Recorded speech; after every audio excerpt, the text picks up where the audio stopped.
Hello and welcome back, everyone. So great to be with you once again. What a miracle, what a blessing to get to study together, to get to connect to the light of the Zohar together, to awaken this light of unity on this incredibly powerful day, the 14th day of the month of Nisan, the month of Aries, as many of us have already done. I think even in LA, right, in the West Coast, most people have already done or are about to do the searching of the Chametz, this beautiful process of searching, looking, finding those different levels of negativity both within us and the world, transforming all the darkness and negativity. This is one of the days where humanity is at its almost purest state of the year because the Creator comes and cleanses all the selfishness and ego and smallness within us and the world. So we come to the Zohar and our connection to the Zohar in a greater state of purity after this last 30 days of purification since Purim. So our hearts can be more open, our souls can be more awakened, and we can receive more of this great light. What we are going to speak about is beautiful and is powerful, but beyond what we're even going to talk about is just the fact that we're making this connection. That as we're connecting to the light, as we're connecting to the light of the Zohar, we are connecting to the totality of the light of my soul, the totality of the endless light of the Creator, and awakening that within myself, plugging into the tree of life reality, the organus, the concealed light, and just a practical reminder, this is our last study of the week. We will not have class on Thursday and Friday this week, but we will be back on Sunday. Okay, so next week, take a look at the schedule. We'll have a session on Sunday to make up for the days missed this week. And next week, we might add the Sunday after. Let's see how it goes. But just a reminder, no class on Thursday and Friday this week. And yes, class on Sunday, Monday, Tuesday, Friday next week.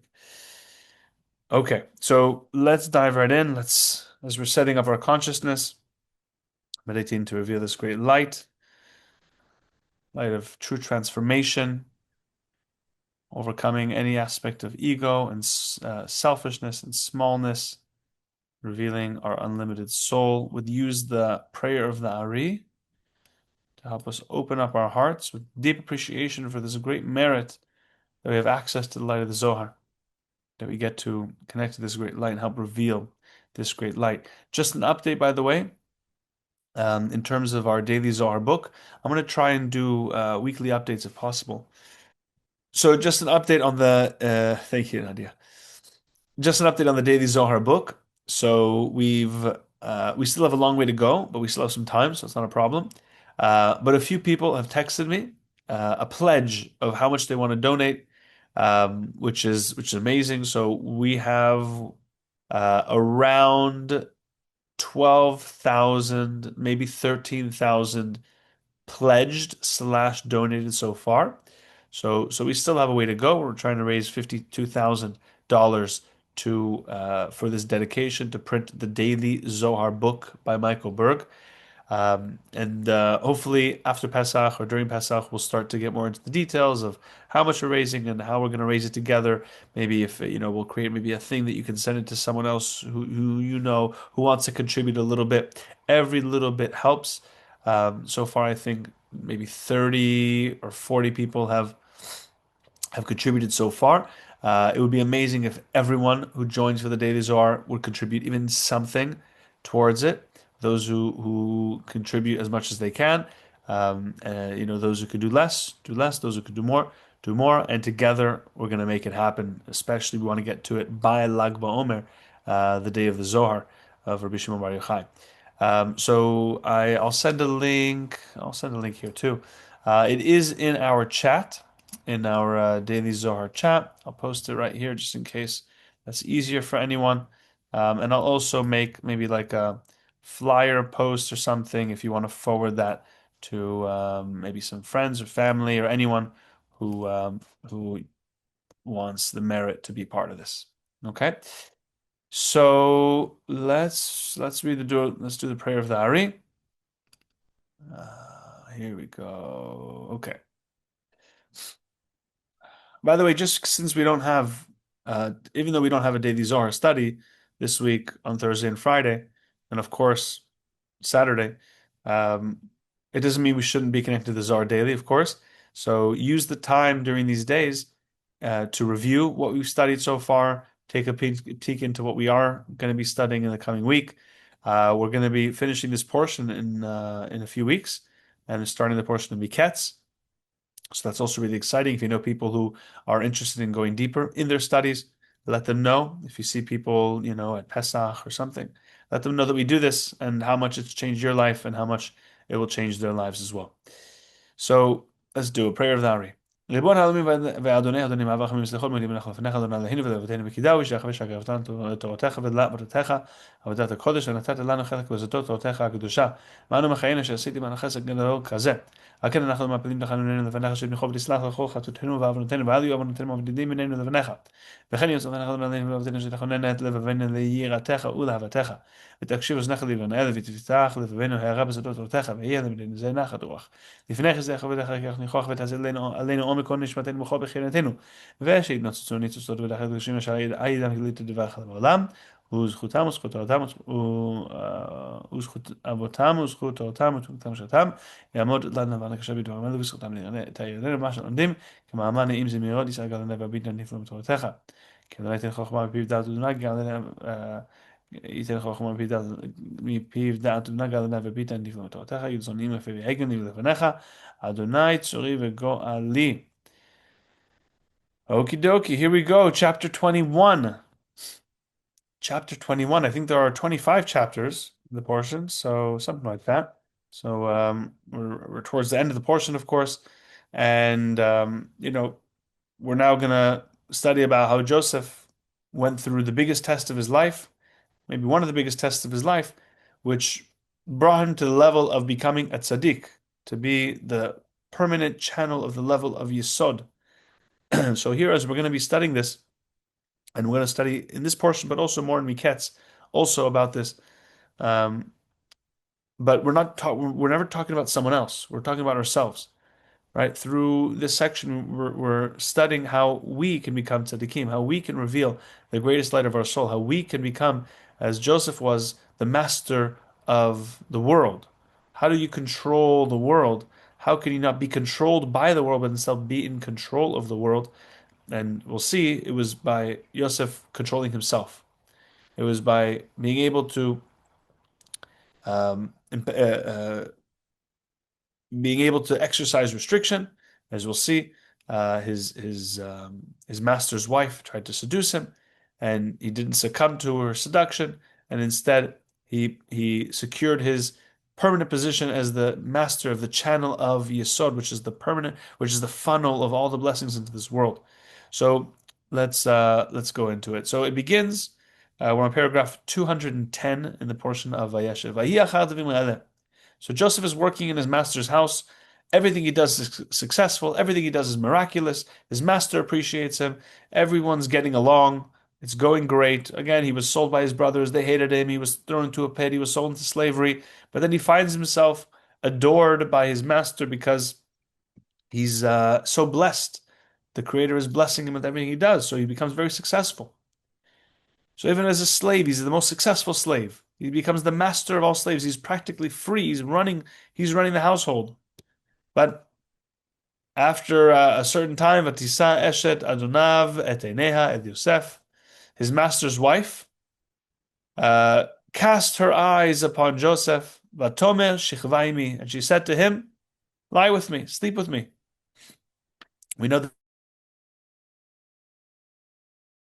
that Joseph was incredibly beautiful and handsome. He was one of the most good-looking people. He also looked like his mother, like Rachel, who was also very beautiful. Um, and we'll see that the wife of Potiphar's attraction to him was not just physical, but it was also a spiritual attraction. Okay, 210. So she, after a certain time, after a while, she casts her eyes on him, and she wanted to sleep with him. Rabbi Chia opens and says, "Baruch Hashem alachav giborei koach, osei dvaro lishmoa bekol devaro." So this is a verse in Psalm 103, verse 20.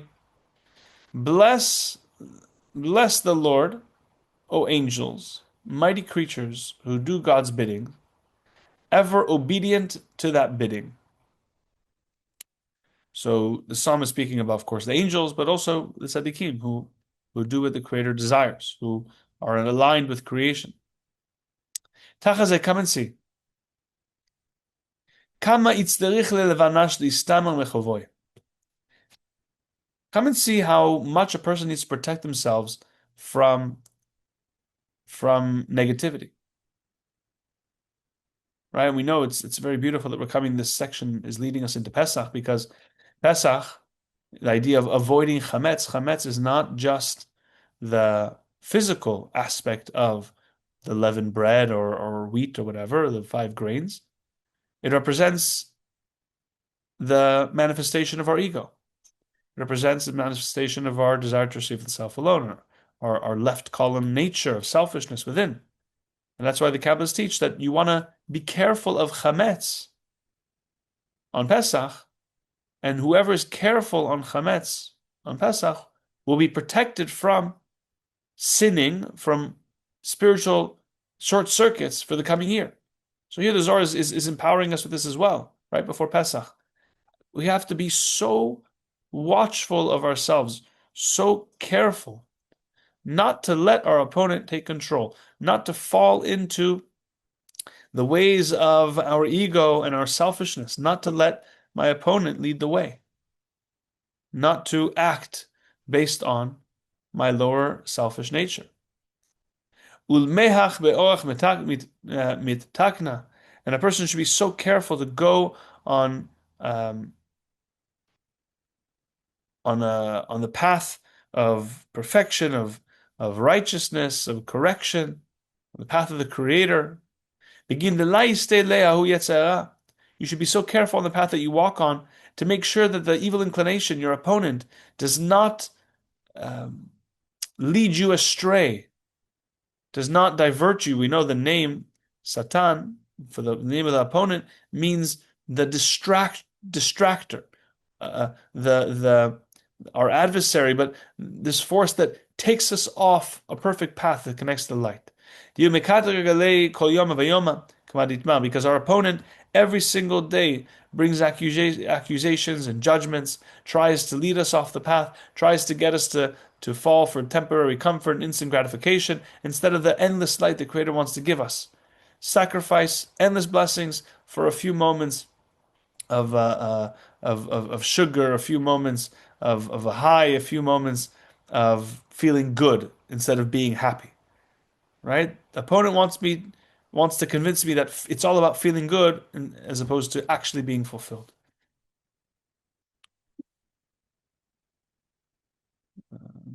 Paragraph 211.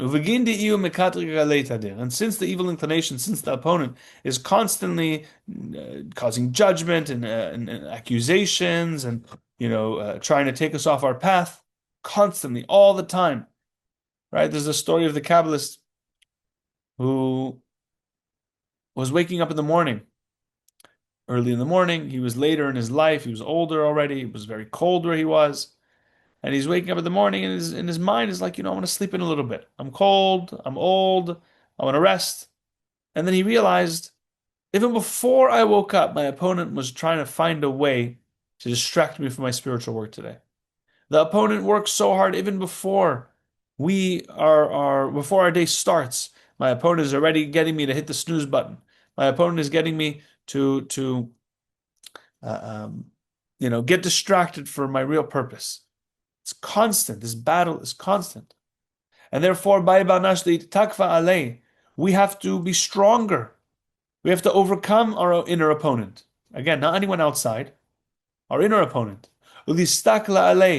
And to face our opponent. No. Ulistalka ale. In order to overcome the opponent. Ba'at takifu, in a strong position. Rav Ashlag here adds, in order for to come to a place that I'm in such a strong position that opponent can't shake me, can't move me. I'm so connected to the light. I'm so connected to my soul. I'm so connected to certainty that no matter what happens, nothing can move me. Right? I'm sure many of us have heard the story of the Rav in the earthquake in Mexico. Right? The whole room is shaking, and the Rav just continues to eat the soup. Right? Now, again, it's not necessarily that we shouldn't pay attention to safety, and when there's earthquakes and stuff, we should of course take care of ourselves. But to get to the place that nothing shakes me, the opponent cannot shake me. Right? We learned this about Sarah, that even though she went through great darkness in Egypt, Abraham finally saw her beauty because Abraham saw that she was unshaken by anything that life threw her way. Because she was so powerfully connected to her soul that whatever the ego threw at her, whatever her opponent threw at her, it couldn't shake her. So that's what it means to really overcome your opponent. That's why we'll see this at the end of this paragraph. One of my favorite quotes. We'll read it soon. That we have to be so strong, so mighty against our opponent, and we have to and attach ourselves, be attached to the place of gvura, of strength, right? So it's like you use the left column to overcome the left column. Right? Left column doesn't just mean taking, it also means discipline. To overcome your opponent within, you need the left column.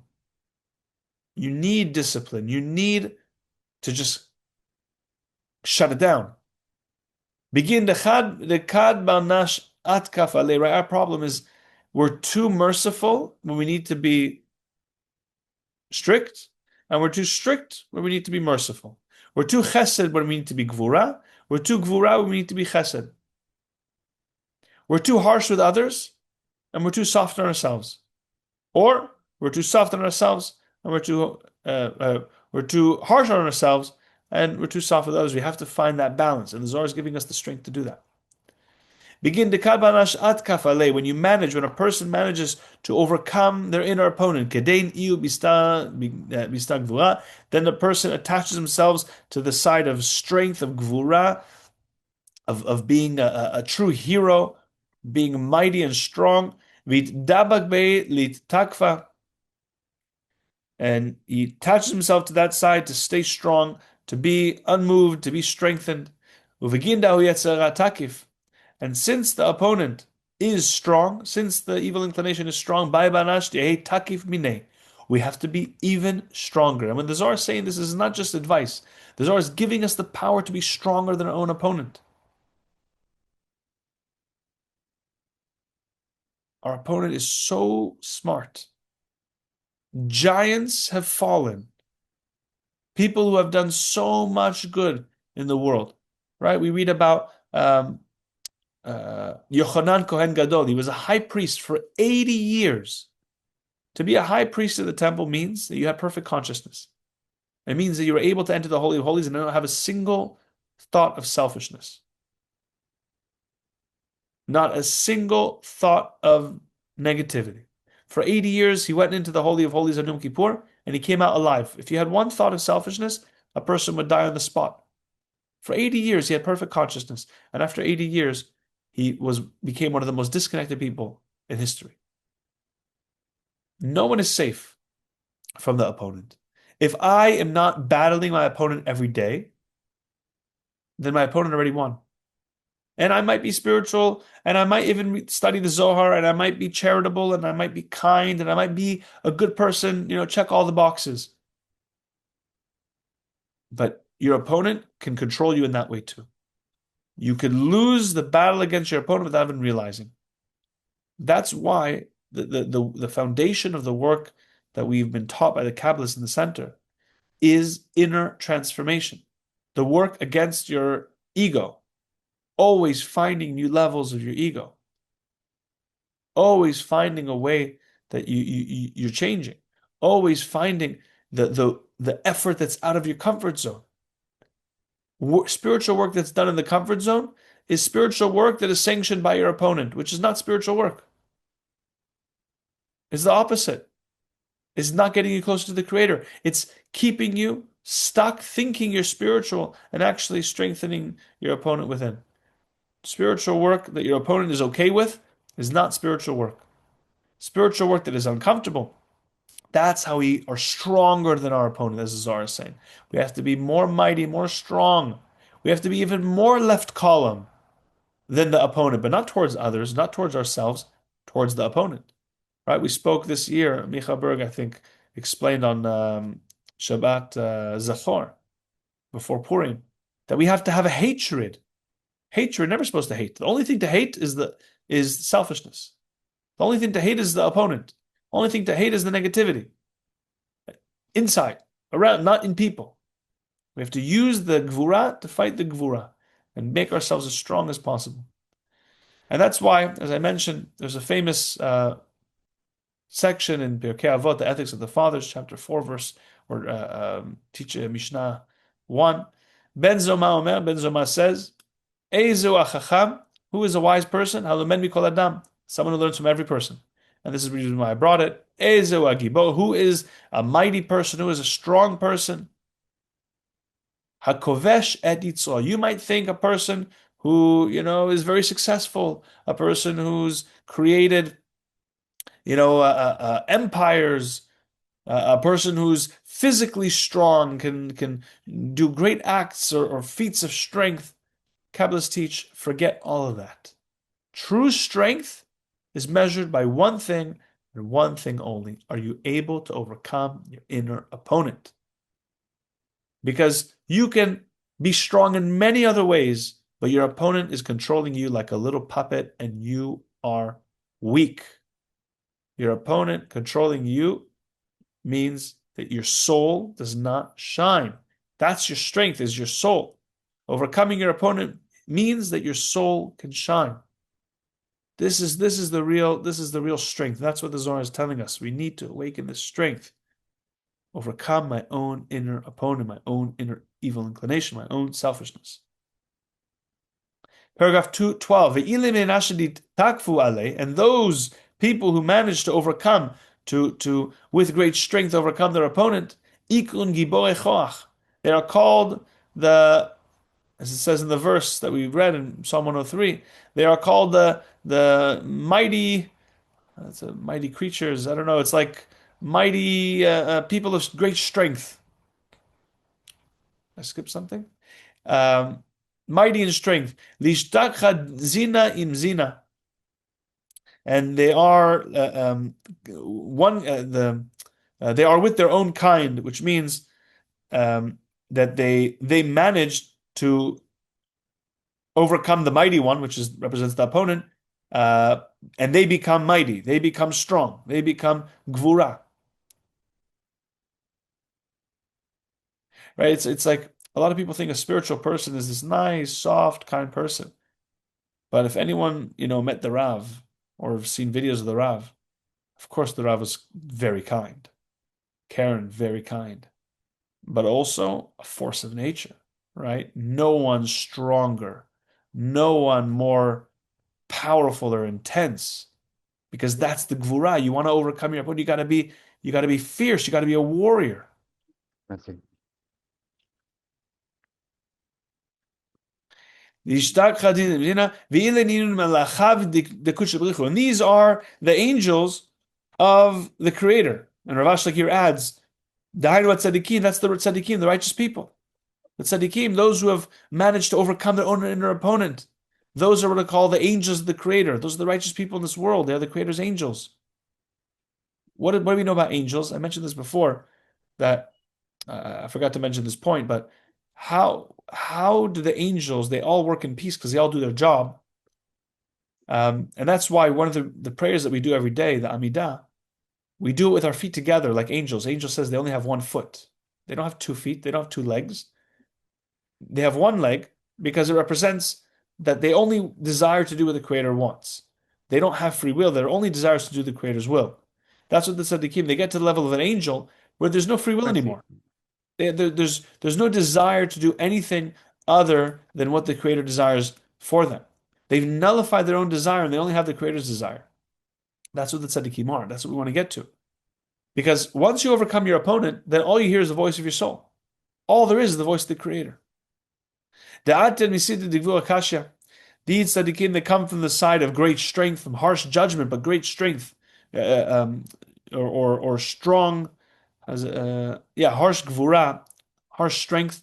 The takva alei, in order to overcome the negative side, overcome the evil inclination, the opponent. That's why it says in the verse, the mighty of strength, they do God's bidding, they do what the Creator desires. And then it says, the Creator blesses His angels. Who are the Creator's angels? Ki Yosef dike tzaddik ve'gibo. It's like Joseph, who was called a tzaddik, a righteous person, ve'gibor, a mighty person. Unta berit kadisha lidrashi begave. And he protected the holy covenant which is imprinted upon him. The holy covenant imprinted upon him represents the circumcision, the place of the circumcision, represents the level of yisod, represents sexual energy also. And Joseph, by resisting the temptation and the seduction of his master's wife, he managed to protect the brit. He managed to protect the covenant. What's the covenant? This is not just for men. It represents the covenant that our soul came into this world to be a tzaddik. Before our soul came into this world, our soul made an oath. Our soul swore to the Creator and all the angels that I'm going to come into this world, I'm going to be a tzaddik.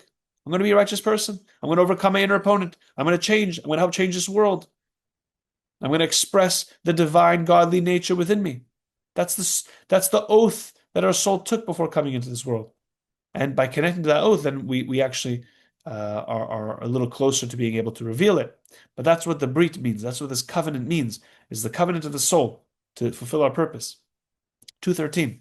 Rabbi Lazar says, in the verse when it says, after these times, when everything happened with the wife of his master trying to seduce him, Maihi, how kumua?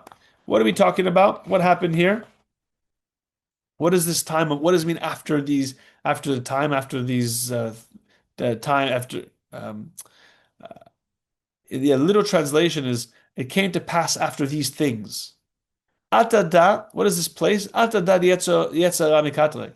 This place represents the place where the opponent causes accusation and judgment and negativity. Ihu daga achar advarim.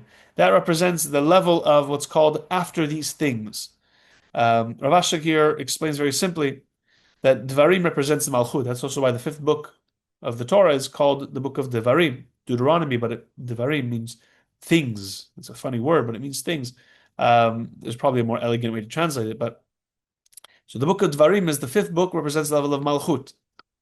And under Malchut, if you look at the tree of life, what's under Malchut? That's where all the klipot are. That's where all the negativities. So what is after Achar Dvarim, after Dvarim, after the things, after Malchut? You have the level of the klipot, you have all the levels of negativity. So when it says that after the things, it's saying that's in the domain of the evil inclination and the klipot, and all the negative forces, and that's where this story takes place. That's the time the negative forces were now in control, and that's why they were able to try and cause harm to Joseph. Begin Yosef Yahav le duchta lekatriga. And who caused for this time to happen, right? Who caused for the opponent to have the time and space to be able to bring judgment and test Joseph? It was Joseph himself. He put himself in this place where the negative side could bring judgment and accusation upon him. It says that Joseph, while he was working in his master's house, he kind of fell back into his old ways. In the beginning, and we're not here to, obviously, Joseph is Yosef tzaddik. He's a righteous person. We're not talking about him in a negative way, but maybe we're talking a little bit about the human side within him or the human side within us. He went through great darkness, but then he found himself connected and successful. And it says in that place of success, he started going back to his old ways, which what his brothers used to judge him for, that he would be curling his hair. It's an example that he would be a little too vain, a little too, spending too much time in the mirror, fixing his hair, too much time about himself, not, not really connected to his purpose in all ways. So it says that because he was um, because he was busy with himself to some degree, which is again what he used to do when he's still a teenager, right? The Atkin Galme. Okay, Ravash like changed the interesting. Okay, Ravash like changed the translation around a little bit. Um, so he gave that place with his own actions and consciousness the kashid le. Yeah, he gave an opening for the negative side. Because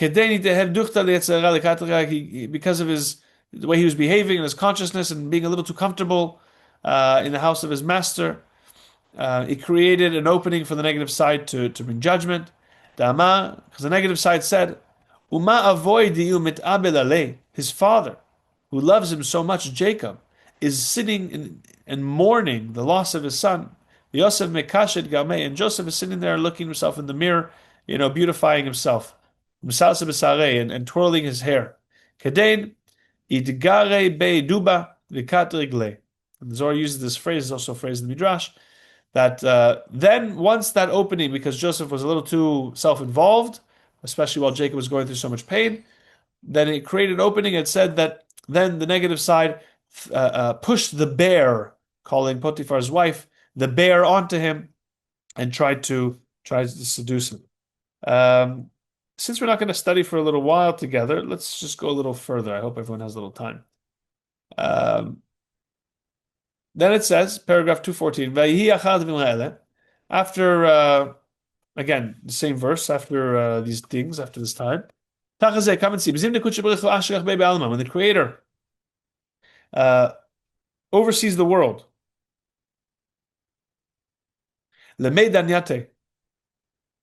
and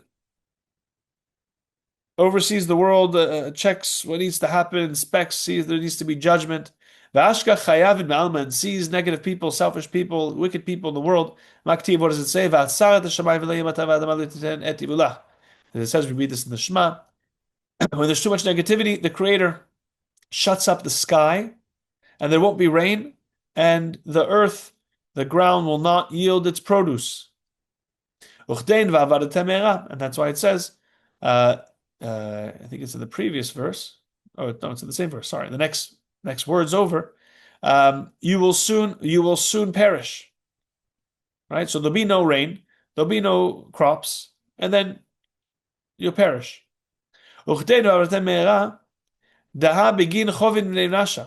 So what causes the issues? Here the Zohar is giving an example of no rain, no food, causing hunger and famine and financial issues, economical issues. It's saying it's not, oh, the rain is okay. Rain is rain, right? We can't control the rain. Well, now people do, right? The cloud seeding, whatever it is. But here the Zohar is saying is that our consciousness affects our environment. It's because of the conscience of the people, the negative actions of people, that nature doesn't do what it's supposed to do, that the heavens and earth don't do what they're naturally supposed to do. They don't fulfill their natural tasks. They don't follow their nature. When we don't follow our divine nature, instead we follow the nature of our ego, then nature, physical nature, cannot follow its natural path as well. Our consciousness so intensely and perfectly and directly influences our environment and the environment as a whole. 2:15. Those who do not protect this holy covenant, they cause separation between Israel and their father in the heaven. Begin dichtiv, as it says, "V'saltem v'avaratem elihim achayim yishlach lahem," as it says that they are lured away. They serve another god and they bow down to this other god, right? Because any act of selfishness, especially in that way, is a separation. It's getting a source of light that's not directly from the Creator. Uchtiv, that's how the Shemaim v'leim atam, and that's why in verse 16 it says if you divert from the Creator, if you're lured away to other forces and other gods, then what happens is, we said, then the heavens will stop, the rain will stop, and everything it will affect nature, right? When you're disconnected from the light, then the blessings can't come down. Dehai, or you can't receive them. Dehai ihu keman desagid le'elahacha. It's like someone who serves another god, another force.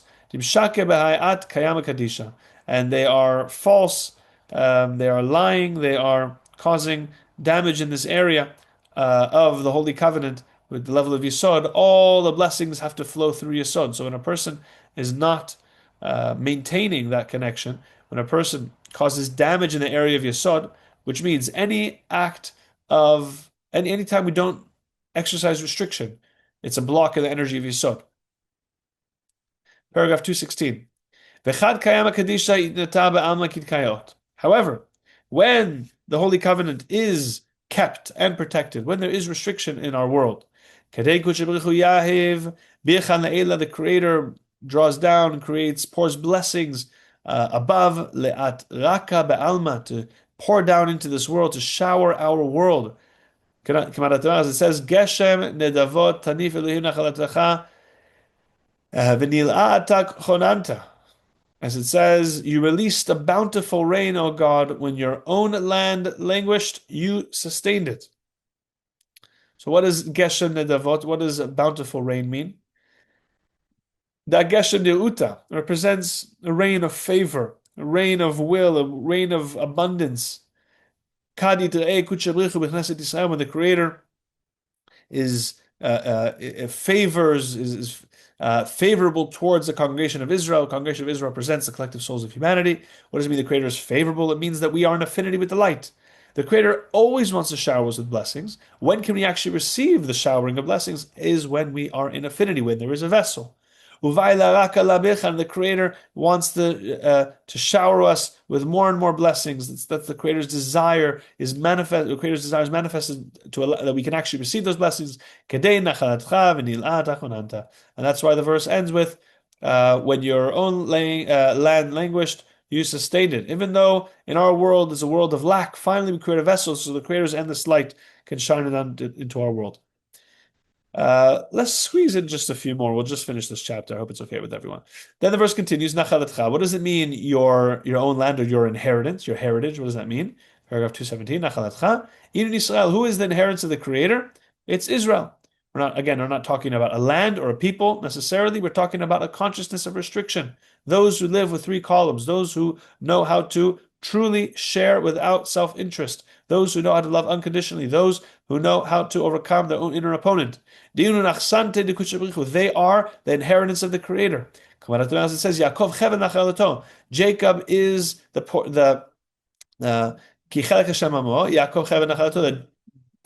Jacob is God's own allotment. Jacob is God's inheritance. Jacob represents the central column, restriction. Venila, in the verse when it says languished, Da Knesset Yisrael, there's the congregation of Israel. Languishes in a strange land and other lands, meaning under the control of other forces, not just directly under the Creator. Dihi tzachya lemishte. It's thirsty for water. Right? That we're disconnected and we're thirsty, and there's no way to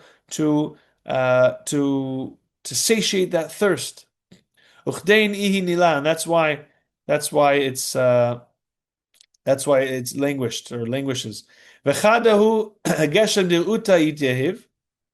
However, when the desirable rain, when the favorable rain flows, kedein atakonanta, and that's how the verse ends. You sustained it. When we are able to make that connection, then we receive the Creator's endless blessings. And the last paragraph we'll do today, paragraph 218. V'adan, therefore, Shmaya v'ara, the heavens and the earth, the Chol Chaleon, and all their hosts, all their forces, all their spiritual armies and angels, Kulu Kaima al Kiyumada. They all depend, they are all dependent on this level, the level of the Brit, of the covenant. Everything depends on the level of Yisod. Everything depends on restriction. Dichtiv, as it says, as it says in Jeremiah, and the Creator says, I've established my covenant with day and night. All the laws of heaven and earth all depend on this covenant. And therefore, a person should be extra careful in this area of restriction, especially in the energy of Yisod, the energy in when it comes to sexual matters, but all aspects of restriction, not just in that area. And we've learned this. Therefore, it says, that's why it says that Joseph was beautiful, had a beautiful form and a handsome face. And that's why immediately after it says Yosef. That's why it says that she, the wife of his master, cast her eyes on him and tried to seduce him. So here Rav Ashlag kind of puts all the pieces together. Because Joseph was too self-involved and he wasn't protecting the energy of the Yesod of this level, then he was too physically invested, superficially invested in his own beauty and his own looks, then he attracted that unwanted, unnecessary attention that could have caused a lot of problems and did also cause a lot of problems, as we'll see what Joseph went through. So we're going to stop here and we're going to go more into the story next time. She spoke to Joseph day by day, right? So she tried to sleep with him, but then she tried every single day trying to seduce him. So we'll continue with that on Sunday after Pesach Seder and the first few days of Pesach. Keep in mind, we're starting the Omer, so the second day of Pesach, so it's a great opportunity of transformation. And wishing everyone an amazing holiday, amazing Pesach, a life-changing experience. And as Michael Berg always quotes Rav Brandwein, who told the Rav, the beautiful verse that Rav Brahma would always say about Pesach from the book of Micha, from the prophets. He says, that we'll see, experience the same miracles that the Israelites experienced in the Exodus from Egypt. And the greatest miracle is not what the Creator does to us or for us, but it's the inner transformation that we make, like as the Zohar told us today. When you manage to be in alignment with the Creator, then the Creator can endlessly bless you. So the miracle that we want to experience through Pesach is the deep transformation, the true transformation of our ego, of our selfishness, to really allow the greatest and truest light of our soul to shine like it's never shined before. Lots of love to everyone. Chag Sameach. And for those in London, see you at the Seder. And the rest of you, see you on Sunday. Bye, guys.